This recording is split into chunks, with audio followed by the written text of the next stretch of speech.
Well, guess what happened? On Monday, President Trump went on Fox News and, as of course, said whatever came into his mind at that particular time, and then it just naturally flows out from his fingertips onto his Truth Social. And this is what he had to say. The Hormuz Strait is open and will remain open with or without Iran. We are reinstating the Iranian blockade, so named because it is only stopping Iran's ships or customers from entering or leaving. All other countries will have fair and open use of the strait. The USA will be, from this point forward, known as the guardian of the Hormuz Strait. But as such, and as a matter of fairness, will be reimbursed at the rate of 20% on all cargo shipped for any and all costs necessary to do the job of providing safety and security to this very volatile section of the world. The process and formation will begin immediately. Thank you for your attention to this matter. Yes, President Trump, everybody is paying attention to this matter, and perhaps no one more so than Iran. But in this particular case, before I get into the actual dynamics of why your post is such a problem, Iran is pretty good at football, right? And here you left the goalpost wide open. So Foreign Minister Abbas Araghchi saunters up. He doesn't even run. He doesn't even race. He casually saunters up and kicks the ball straight through the goalpost by this tweet. POTUS is absolutely right.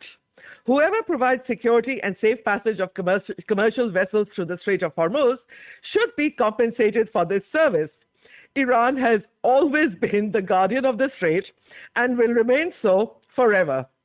20%, of course, too much. We will be fair. I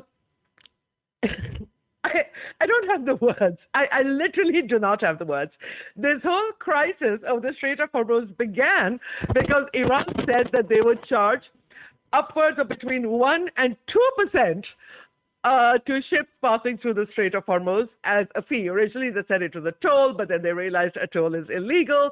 So they said, okay, it would be a fee. And now Trump blows that apart, right? He says he's going to be charging 20%. What do you even have to do with the Strait of Hormuz, President Trump? You are sitting thousands of miles away, and Iran happens to sit a few feet away, literally, stone's throw. Well, it was a Tuesday, and we all know that Trump likes to Taco Tuesday. And so obviously somebody explained to him that this tweet was not the best idea in the world. And I suspect that the Gulf leaders probably had a lot to do with it, because today, on a Tuesday, Trump posts on Truth Social once again and starts off by saying oil is flowing like never before, thanks to the awesome power of the United States military and special salutes, blah, blah, blah, blah, blah. I'm just going to skip over that. And then he comes to, by far, the Strait of Hormuz is open to all ship traffic except Iran. Yes, we heard that. Yes, we heard that. And of course, he claims that the Iranian leadership is taking Iran down the path of total destruction. We will therefore have a full blockade only on ships. Yes, we've heard that before. But the really, really, really important part, based on highly productive conversations with Middle East leadership, I have decided to replace a 20% United States reimbursement fee with trade and investment deals that the various Gulf states will be making into the United States. These investments will be massive, but at the same time, extraordinarily good for them and their future. Now, let me see. So this 20% is going to be paid by the Gulf states, even on ships that don't belong to them. What about ships that are flagged by Cyprus or by someone else or by China, whom Trump loves so much because he loves to call it China? Who's going to pay that 20%? The Gulf states? The ship owners? Or they're going to pay, the ship owners will pay to the Gulf states? Does this make any sense at all? It's chaos, like always. What does President Trump and his administration think they're doing? This is just so chaotic. It is like a rerun. We've been here before. If you remember, Iran had slammed shut the Strait of Hormuz 4 days after the war started. So that was on March 4th. And back and forth it went on. The Islamabad talks happened, whatever. But the United States tried to institute something called Project Freedom, if you recall. Let me look up the date for that. Yeah, Project Freedom was launched on May 3rd, which would require U.S. ships to escort ships out of the Strait of Hormuz. How long do you think that lasted? Do you remember? 48 hours. Literally 48 to 50 hours before the United States had to retreat again, because there is no viable way that the United States can protect any shipping in the Strait of Hormuz. And it doesn't even require aggression from Iran. Take a look at this video. This video basically concerns two containers that collided in the Strait of Hormuz yesterday, or maybe a day before. I'm not exactly when that happened, but the video came out today. One of these cargo ships is sinking. This was caused by a collision between two container ships in the Strait of Hormuz. Now, I'm going to assume that this is probably happening in the Omani Strait, which is where there is absolutely no management because it is chaos. And so one of these ships now is actually sinking in the Strait of Hormuz. The Strait of Hormuz is 21 kilometers wide, and not all of it is a deep channel strait. There are different routes through it, and some channels are deeper than the others. Who is going to be responsible for the sinking of this container? Thank God the 23 crew members who were on board this were rescued by Iran, and they have been safely taken ashore. But the ship is sinking, and you know who's going to be the most unhappy about this? The company that insured this cargo ship. When President Trump says the strait is open, oil is flowing, the ship data indicates very clearly that very few ships are passing. Iran has closed the Strait of Hormuz, and the ships that are trying to move by are moving without transponders, which is what results in things like collisions. And so underwriters and insurance agents are going to be very displeased with captains and masters of the vessels who are deciding to actually try and use this route that has been suggested to them by the United States, because it is illegal. You cannot transverse a strait, which is at best very complicated, without transponders, without warning, without guidance from the shore. I mean, for God's sakes, get a grip. But getting a grip seems to be the furthest thing on their minds. So this is not going to get any better. And I'm not going to sit here and give you a blow by blow of which ship was hit by where, two Emirati ships have been struck. And I'm not in keeping track of which ship has been hit by Iran at what time, because it is just a simple: Iran has said, you will not cross the Strait of Hormuz without our say-so. And that was part of the MOU. Now, I know a lot of people have disagreements on this, but the fact of the matter is that Clause 5, Iran is responsible for the management of the entire Strait of Hormuz, not just one part or one channel. The United States has tried to open another channel on the Omani side without Iran's involvement. And that is unethical. It's not part of the MOU. So this is absolutely ridiculous. And what boggles the mind is that Iran isn't even charging any tolls or fees. For 60 days, all the ships had to do was coordinate with Iran and sail on through. No problem. No ships sinking because of collisions, no ships getting hit by drones or missiles. But anyway, I won't go into that over and over and over again. But the war has heated up, and heated up to an extreme. And for the past 3 days, fourth day now, Iran and the United States have been hammering each other. And the United States has attacked several cities in Iran, including Chabahar and Bushehr and Bandar Abbas and Keshem Island. And please don't think that Keshem Island and these other islands that are frequently mentioned, like Karg Island or Keshem Island, are rocky outposts of some kind. No, there are people living there. These are significantly substantial islands with a population. A lot of it, of course, has to do with the management of the strait and people who are affiliated with it, including the IRGC. But there are other people who live there who work on the management of the oil facilities and various other things. But it seems like that is not something that the U.S. is particularly keen on. Today, the U.S. did something very interesting. They used something called a Corsair Navy drone, which apparently moves along the top over the water, just skimming the surface of the water, and it hit something in Bandar Abbas, some kind of pier management. And interestingly, CENTCOM says it hit a submarine. Didn't know Iran had submarines left, but anyway, I just mention it because it's the first time that a U.S. Navy Corsair drone has been used, historically speaking. So the ceasefire is gone. The MOU, in effect, is shredded. Um, what is the point of what is happening right now? I absolutely do not understand. The United States claims that they are degrading Iran's efforts to control the Strait of Hormuz. Seriously, you've tried that before. It didn't work. What makes anyone think it's going to work now? All we are seeing is a loss of life, a loss of infrastructure, severe damage to Iran's civilian infrastructure as well, because power plants have also been hit.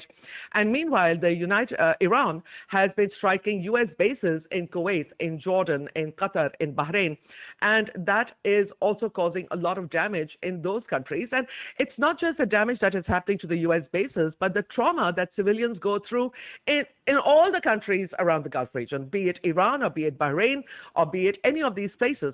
The civilians are, it's stressful. There's just no other way to put it. And we do not have battle damage assessments coming out from these regions either. Iran today put out a picture, a short picture of damage assessment from Kuwait and Bahrain, I think it was. But that's rare. We just see Iran firing the missiles, and they'll show that. The United States absolutely does not reveal any damage assessments at all. Whatever we get are blurry videos taken by bystanders, so we see smoke coming out of the U.S. Fifth Fleet headquarters in Bahrain. We've seen that several times. We see something similar like that in Kuwait or in Jordan, people filming from a remote distance. Some of these countries have made filming damage an offense. The UAE will actually arrest people who film damage. So it's very hard to get an idea of what impact the war is having. One can only assess what is going on there. So Iranian President Mahmoud Pezeshkian was asked today about what his opinion was. And this is what he had to say to an Iranian journalist, basically saying that they will defend Iran inch by inch. Have a listen. آمریکا توی روزهای گذشته با الفاظ زشت و رکیکی ملت ایران رو خطاب داد. لحظاتی پیش هم در فضای مجازی اعلام کرد یکی از جزیره‌های ایران حتی باید به صورت زمینی تسخیر بشه. اصلا پاسخ ما اول به این لفاظی‌های رئیس جمهور آمریکا چیه؟ اینا لفاظی‌هاشون ادامه داره و دارن این کارا رو میکنن. ولی بحث اینه که در میدان آیا تونستن به اون اهدافشون برسن؟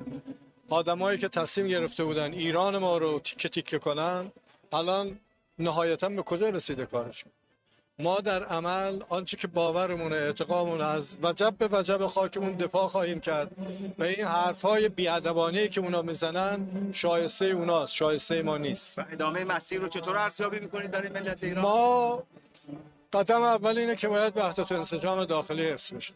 هر کلامی، هر رفتاری باعث شقاق در جامعه بشه، قدرت ما رو کاهش خواهد.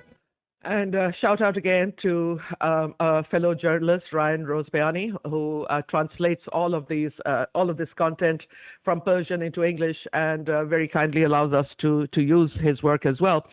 And one of the other things, of course, people are probably wondering that who is going to be talking? Is there going to be negotiations or whatever? Well, Iranian Foreign Ministry spokesman Ismail Baqai said today that communication is continuing with the mediators, that they are in contact with the mediators, including Pakistan, Oman, and Qatar. And I'm not sure how responsive Oman and Qatar are going to be because they've both been struck in this recent wave, but not the countries. Let's be very clear. The sultanates have not been damaged. Their territory has not been touched. It is the American bases on their territory that is getting hit.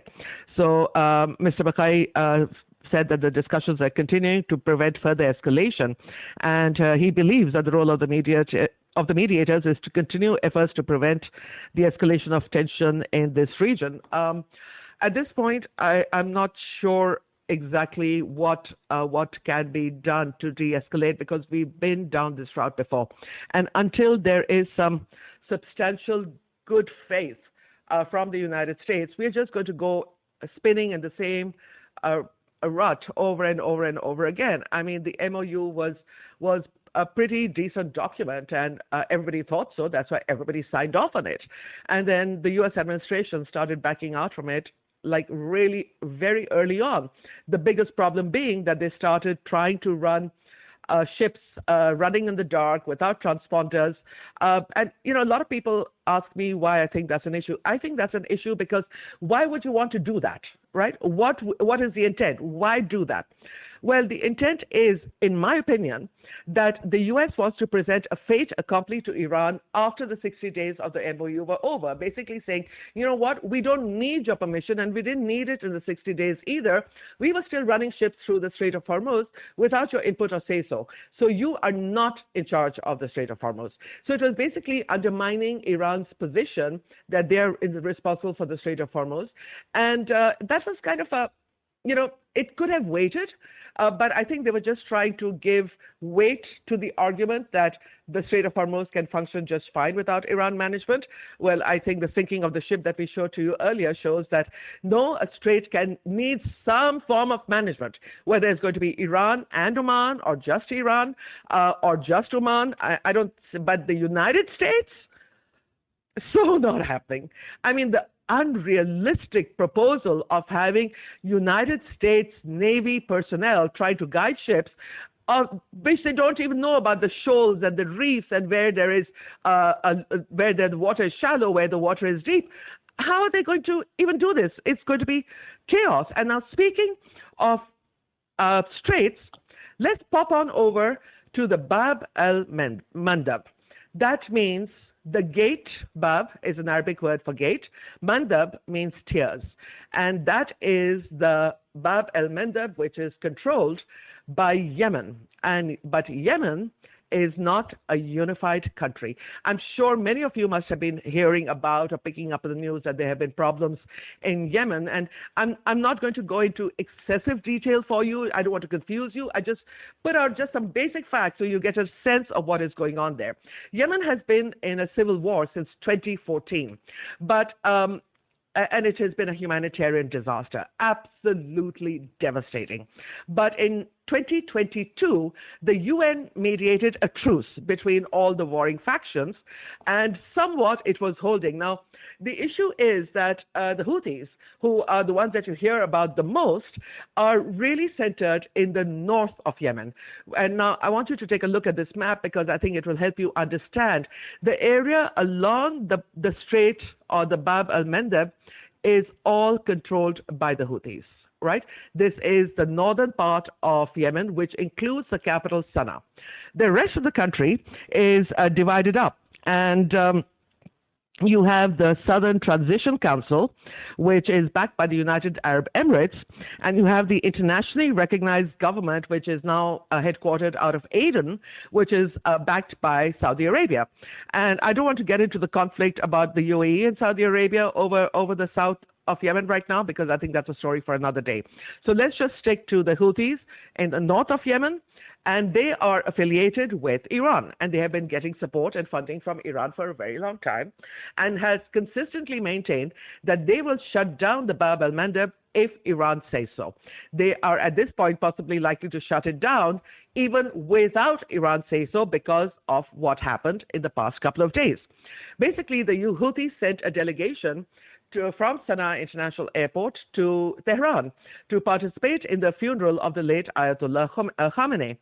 And the Houthi delegation was received in Iran, and then when it was an Iranian jet, if I'm not mistaken. Yes, it was. It was an Iranian plane, and when the Iranian plane was flying back to Sana'a, bringing the Houthi delegation back, the internationally recognized force of Yemen, presumably encouraged by Saudi Arabia or not, decided to bomb the runway of Sana'a International Airport. Their own country. Fine, I get it that they're at war, but they actually bombed the runway. And the Iranian plane precariously touched down, was able to drop off the Houthi delegation, and then that Iranian crew has since returned back to Tehran. But the scary part in all this is that has triggered a flashpoint in between the Houthis and Saudi Arabia at this point, which was it's a flashpoint that I hope will be brought under control, because Pakistani Prime Minister Shehbaz Sharif, who is very supportive of Saudi Arabia, put out a tweet today saying condemning what was happening over there. And I think that this is a flashpoint, a fire that needs to be smothered immediately. We cannot have the Houthis and the Saudis taking up arms against each other. It would just be extremely, extremely complicated. So that is what is happening on that front. And I just wanted to bring it a little bit into focus for you, because if Iran wants to escalate, then they have shut down the Strait of Hormuz. And if the Bab al Mandeb is shut down, I'm going to tell you what's going to happen. It is going to be a disaster. And why is it going to be a disaster? Take a look at that map again. Let's bring that map back up. If you look, the Bab al Mandeb goes into the Gulf of Aden and out into the Arabian Sea. The Strait of Hormuz goes into the Gulf of Oman and then into the Arabian Sea. These are the world's two most critical shipping points. Strait of Hormuz is already choked. If the Bab al Mandeb gets controlled by the Houthis, or they shut it down, then you are going to have a crisis like unimaginably. Oil prices are already going up, and they're going to go up higher. And the United States is already running out of strategic reserves. President Trump said so himself. I think about 4 weeks ago. No, a couple of weeks ago, he said that they were down to 4 weeks of strategic reserves. Well, by going by that, when he said that, the U.S. is going to run out of strategic reserves in about the first week of August. The rest of the world is going to be craving oil shipments coming out any which way they can, whether it's by Iran's shadow fleet or by people running the blockade, because I don't understand how President Trump thinks that the blockade that he slapped on in May and lifted after talks where an MOU was signed in June is going to make any difference now. Did it make a difference then? Not really. In fact, Professor Marandi, he is a well-known Iranian scholar who appears on a lot of TV channels and stuff. He said that Iran used all this time to basically get all their tankers out that were carrying oil. So Iran got revenues in, the money that they needed. And at the same time, they shipped in all their needed supplies. So Iran has a little bit of time on their side, plenty of time on their side, actually. Who doesn't have time? The rest of the world. Starved of oil, fuel, it is going to be an absolute disaster. So in a nutshell, this current renewal of hostilities, the destruction of the MOU, the crashing of the ceasefire, and let's face it, it is gone. I mean, you know, when you start firing has, the ceasefire is over. What does the United States hope to achieve at this point? They have tried everything. And if they're going to go for economic strangulation of Iran, that is going to be a really long, drawn-out process. And it's not only Iran that's going to be strangled, it's going to be the global economy. A lot of countries in the global south as well as in the Western world. I know that the West seems to have a very low opinion about the quality of life in the global south, but we here in the global south do care very much. And right now, there is a shortage of fertilizer, of petrochemicals, about all the inputs that go into multiple manufacturing industries. It's not just oil. There is so much that moves from the Strait of Hormuz out to the rest of the world. And Trump's ego project, vanity project, I don't know what we're supposed to call it, but this really is come to the point where I don't know of any single global analyst anywhere in the world that says that the United States is on a track towards a victory of any kind. They don't even know what victory means anymore.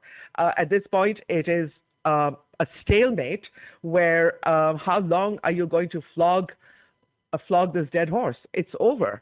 And the only thing the United States can do right now is to gracefully go away and leave the global south to pick up the pieces, patch it all together, and carry on and try to bring the world back to some sense of normalcy. Because while the United States keeps blundering around in Iran and in the Strait of Hormuz and potentially in the Bab al Mandeb, the worse the situation is going to get. And, we don't have time. In fact, if anything, I think Iran probably has more time than the rest of us. And this is absolutely, I started off on a very amusing note in this video, and I'm ending on this very sad and depressing note, because I really, really get so frustrated at the absolute arrogant attitudes of the American spokespersons and commentators who seem to have no clue about what is happening in this region. I doubt if they've even cracked open a map. Well, I'm going to have to leave it there for today. And if you haven't already subscribed, please subscribe to our channel. It really helps us. And do share this video for anybody who you think might be interested. Now, I don't upload every day. So if you want to keep up with what's happening, I do put up a summary on our Facebook page and on Instagram. So our shorts are on Instagram as well, punchy bits that we think you might want to share with friends or just enjoy on your own. Or you can also come to our Facebook page and take a look at the summaries of news that I do post there almost every day. Thank you so much for being with us today, and I'll see you in a couple of days. Bye for now.